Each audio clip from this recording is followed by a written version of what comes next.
Selamat datang di channel Puskesmas Paripurna. Kali ini kita akan membahas pokok pikiran yang terkandung untuk standar seperti di bawah. Standar 1, 4 Manajemen Fasilitas dan Keselamatan. Manajemen sarana, bangunan, prasarana, peralatan, keselamatan dan keamanan lingkungan puskesmas dilaksanakan sesuai ketentuan peraturan perundang-undangan. Sarana, bangunan, prasarana, peralatan, keselamatan dan keamanan lingkungan dikelola dalam manajemen fasilitas dan keselamatan, MFK, sesuai dengan ketentuan peraturan perundang-undangan dan dikaji dengan memperhatikan manajemen risiko. A. Kriteria 1.4.1.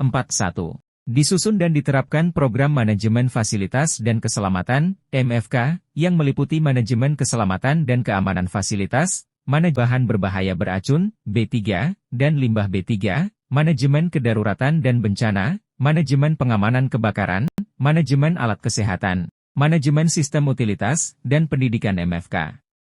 Pokok pikiran. A. Puskesmas sebagai fasilitas kesehatan tingkat pertama yang memberikan pelayanan masyarakat mempunyai kewajiban untuk mematuhi ketentuan peraturan perundang-undangan yang terkait dengan bangunan, prasarana, peralatan dan menyediakan lingkungan yang aman bagi pengguna layanan, pengunjung, petugas, dan masyarakat termasuk pasien dengan keterbatasan fisik diberikan akses untuk memperoleh pelayanan.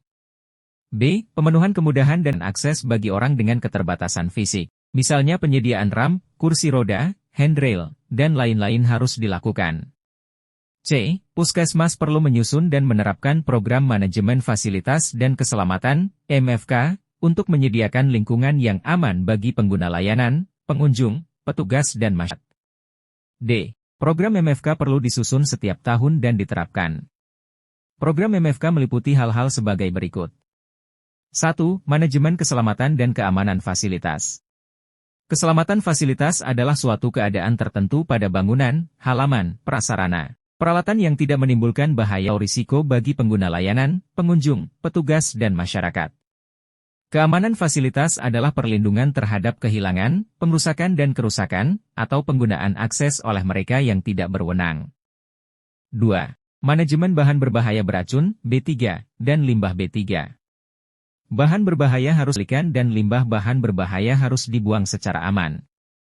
Manajemen B3 dan limbah B3 meliputi A.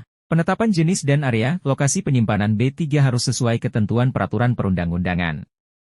B. Pengelolaan, penyimpanan, dan penggunaan B3 harus sesuai ketentuan peraturan perundang-undangan. C. Sistem pelabelan B3 harus sesuai ketentuan peraturan perundang-undangan. D. Sistem pendokumentasian dan perizinan B3 harus sesuai ketentuan peraturan perundang-undangan. E. Penanganan tumpahan dan paparan B3 harus sesuai ketentuan peraturan perundang-undangan. F. Sistem pelaporan dan investigasi jika terjadi dan atau paparan harus sesuai ketentuan peraturan perundang-undangan.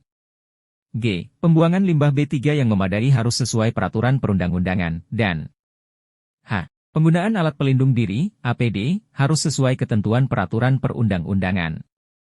3. Manajemen kedaruratan dan bencana. Manajemen kedaruratan dan bencana adalah tanggap terhadap wabah, bencana dan keadaan kegawat daruratan akibat bencana. Manajemen kedaruratan dan bencana direncanakan dan efektif. Manajemen kedaruratan dan bencana perlu disusun dalam upaya menanggapi kejadian bencana, baik internal maupun eksternal yang meliputi A. Identifikasi jenis, kemungkinan, dan akibat dari bencana yang mungkin terjadi menggunakan Hazard Vulnerability Assessment, HVA. B. Menentukan peran puskesmas dalam kejadian bencana. C. Strategi komunikasi jika terjadi bencana. D. Manajemen sumber daya. E. Penyediaan pelayanan dan alternatifnya. F. Identifikasi peran dan tanggung jawab tiap pegawai serta manajemen konflik yang mungkin terjadi pada saat bencana, dan G. Peran puskesmas dalam tim terkoordinasi dengan sumber daya masyarakat yang tersedia. Puskesmas juga perlu merencanakan dan menerapkan suatu kesiapan menghadapi bencana yang disimulasikan setiap tahun yang meliputi D, sampai dengan F, dari manajemen kedaruratan dan bencana. 4.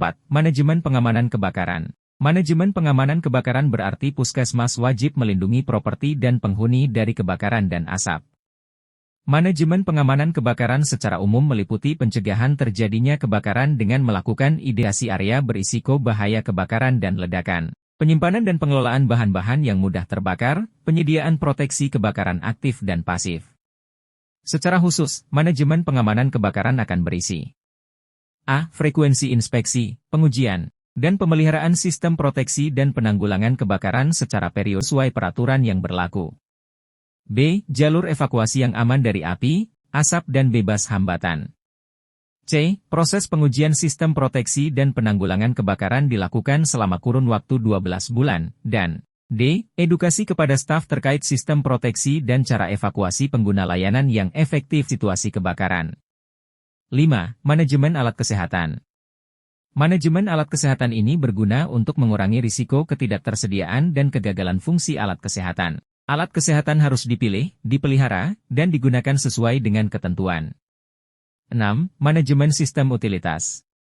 Manajemen sistem utilitas meliputi sistem listrik, sistem air, sistem gas medik, dan sistem pendukung lainnya, seperti generator, genset, serta perpipaan air. Sistem utilitas dipelihara untuk meminimalkan risiko kegagalan pengoperasian dan harus dipastikan tersedia selama 7 hari 24 jam. 7. Pendidikan MFK. Untuk menyediakan lingkungan yang aman bagi pengguna layanan, pengunjung, petugas dan masyarakat dilakukan identifikasi dan pembuatan peta terhadap area berisiko. F. Pengkajian dan penanganan risiko secara proaktif terkait keamanan dan keselamatan fasilitas, B3 dan limbah B3, kedaruratan dan bencana, kebakaran, alat kesehatan, sistem utilitas, dan pendidikan MFK dituangkan dalam daftar risiko, Risk Register, yang terintegrasi dengan daftar risiko, Risk Register, dalam program manajemen risiko. G. Rencana tersebut dikaji, diperbaharui dan didokumentasikan dengan merefleksikan keadaan-keadaan terkini dalam lingkungan puskesmas. H. Untuk menjalankan program MFK maka diperlukan tim dan atau penanggung jawab yang ditunjuk oleh kepala puskesmas. I. Program MFK perlu dievaluasi minimal per triwulan untuk memastikan bahwa puskesmas telah melakukan upaya penyediaan lingkungan yang aman bagi pengguna layanan, pengunjung, petugas, dan masyarakat sesuai dengan rencana. Kriteria 1.4.2 Puskesmas merencanakan dan melaksanakan manajemen keselamatan dan keamanan fasilitas. 1. Pokok pikiran. A. Manajemen keselamatan dan keamanan fasilitas dirancang untuk mencegah terjadinya cedera pada pengguna layanan, pengunjung, petugas dan masyarakat, seperti tertusuk jarum, terbangunan atau gedung roboh, dan tersengat listrik. B. Manajemen keselamatan dan keamanan fasilitas dengan menyediakan lingkungan fisik yang aman bagi pasien, petugas, dan pengunjung. Perlu direncanakan untuk mencegah terjadinya kejadian kekerasan fisik maupun cedera akibat lingkungan fisik yang tidak aman seperti penculikan bayi, pencurian, dan kekerasan pada petugas. C. Agar dapat berjalan dengan baik, maka manajemen keselamatan dan keamanan fasilitas tersebut juga didukung dengan penyediaan anggaran, penyediaan fasilitas untuk mendukung keamanan fasilitas seperti penyediaan closed-circuit television, CCTV, alarm, alat pemadam api ringan, jalur evakuasi, titik kumpul, rambu-rambu mengenai keselamatan dan tanda-tanda pintu darurat. D. Area yang berisiko keamanan dan kekerasan fisik perlu diidentifikasi dan dibuatkan peta untuk pemantauan dan meminimalkan terjadinya insiden dan kekerasan fisik pada pengguna layanan, pengunjung, petugas, dan masyarakat. Pemberian tanda pengenal untuk pengunjung, petugas serta pekerja alih daya merupakan upaya untuk menyediakan lingkungan yang aman. F. Kode darurat yang diperlukan ditetapkan dan diterapkan minimal. 1.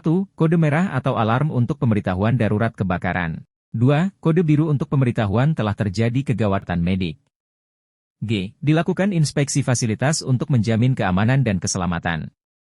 H. Apabila terdapat renovasi maka dipastikan tidak mengganggu pelayanan dan mencegah penyebaran infeksi. Kriteria 1.4.3 Inventarisasi, pengelolaan, penyimpanan, dan penggunaan bahan berbahaya beracun, B3, pengendalian dan pembuangan limbah B3 dilakukan berdasarkan perencanaan dan ketentuan peraturan perundang-undangan.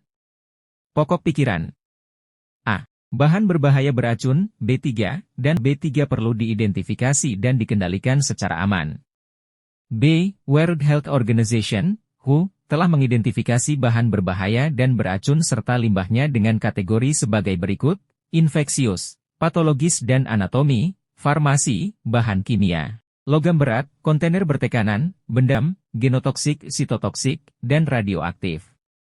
C. Puskesmas perlu menginventarisasi B3 yang meliputi lokasi, jenis, dan jumlah B3 serta limbahnya yang disimpan. Daftar inventaris ini selalu dimutakhirkan sesuai dengan perubahan yang terjadi di tempat penyimpanan. D. Pengelolaan limbah B3 standar, mencakup pemilahan, pewadahan dan penyimpanan tempat penampungan sementara, transportasi serta pengolahan akhir. E. Dalam pengelolaan limbah B3, Puskesmas dapat bekerja sama dengan pihak ketiga sesuai dengan ketentuan peraturan perundang-undangan. F. Tersedia instalasi pengolahan air limbah, IP sesuai dengan ketentuan peraturan perundang-undangan. Kriteria 1, 4 Puskesmas menyusun, memelihara, melaksanakan, dan mengevaluasi manajemen kedaruratan dan bencana. Pokok pikiran. A. Potensi terjadinya bencana di daerah berbeda, yaitu antara daerah yang satu dan yang lain. B. Puskesmas sebagai fasilitas kesehatan tingkat pertama FKTP, ikut berperan aktif dalam upaya mitigasi dan penanggulangan bila terjadi bencana, baik internal maupun eksternal. C. Strategi untuk menghadapi bencana perlu disusun sesuai dengan potensi bencana yang mungkin terjadi berdasarkan hasil penilaian kerentanan bahaya, HVA. D. Kesiapan bencana disusun dan disimulasikan setiap tahun secara internal atau melibatkan komunitas secara luas. Terutama ditujukan untuk menilai kesiapan sistem pada huruf B, sampai dengan huruf F, yang telah diuraikan dalam pokok pikiran D, bagian 3, kriteria 1, 4, 1. E. Setiap pegawai mengikuti pelatihan, lokakarya dan simulasi pelaksanaan manajemen kedaruratan dan bencana yang diselenggarakan minimal setahun sekali agar siap jika sewaktu-waktu terjadi bencana.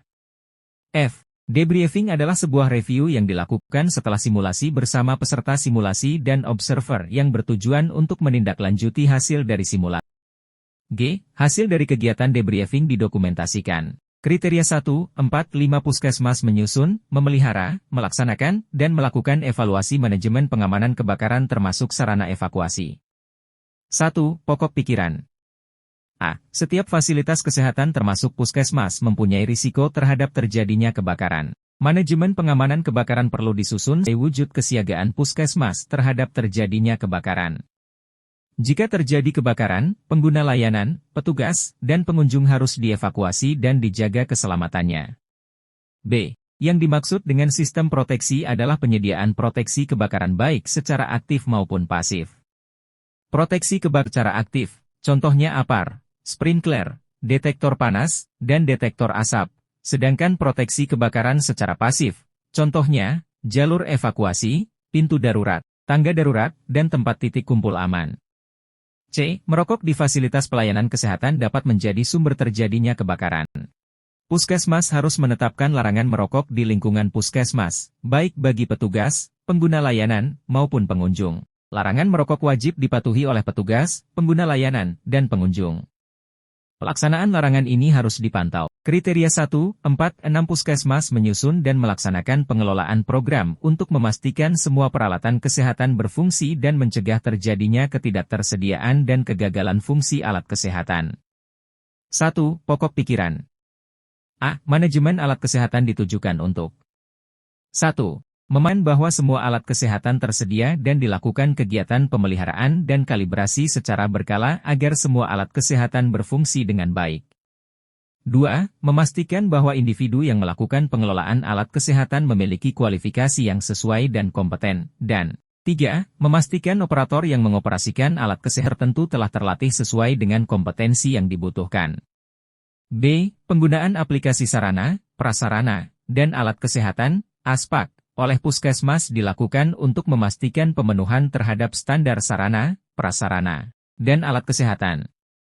C. Data sarana, prasarana, dan kesehatan di Puskesmas harus diinput dalam ASPAK dan divalidasi oleh Dinas Kesehatan Daerah, Kabupaten, Kota untuk menjamin kebenarannya. D. Agar tidak terjadi keterlambatan atau gangguan dalam pelayanan. Alat kesehatan harus tersedia, berfungsi dengan baik, dan siap digunakan saat diperlukan. Manajemen alat kesehatan dimaksud meliputi kegiatan pemeriksaan dan kalibrasi secara berkala, sesuai dengan panduan produk tiap alat kesehatan. E. Pemeriksaan alat kesehatan yang dilakukan petugas meliputi kondisi alat, ada tidaknya kerusakan, kebersihan, status kalibrasi, dan fungsi alat.